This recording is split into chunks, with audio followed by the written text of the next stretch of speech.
Well, it is very strange because the Lebanese government has decided not to include the demarcation line ending with point 29, which means that the Lebanese government has recognized the fact that the gas field, Karish gas field, is in Israeli EEZ.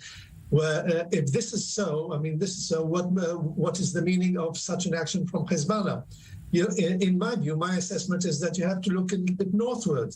It happens a day after an attack has been perpetrated against a facility south of Tarsus in a town called Hamadia on a target allegedly belonging to Hezbollah and Iran.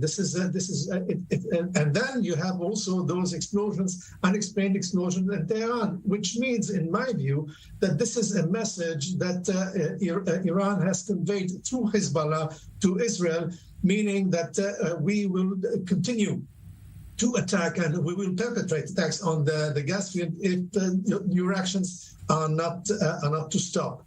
Which means another thing. It means that the Hezbollah and Iran has decided to respond tit for tat for every attack that is considered allegedly done by Israel. Right, you mentioned Iran there, and we've seen that in recent months, Israel has increased its activities in Iran, those mysterious deaths of scientists in the Iranian nuclear program that perhaps Israel was behind. We heard the rhetoric also by former Israeli Prime Minister Naftali Bennett. Is there a possibility that Hezbollah will try to conduct more of these types of operations because of the Israeli direct activities against Iran that we've been seeing recently? This is a possibility that we cannot ignore.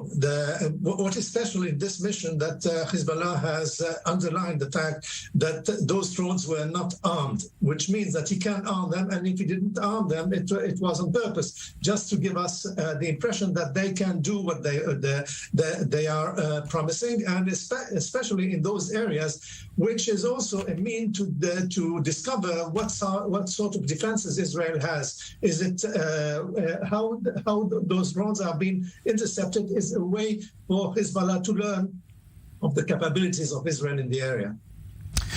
All right. Retired Colonel Dr. Jacques Neriah, former Deputy Head of Assessment of Israeli Military Intelligence, former Foreign Policy Advisor to Prime Minister Yitzhak Rabin. Thank you very much for coming on.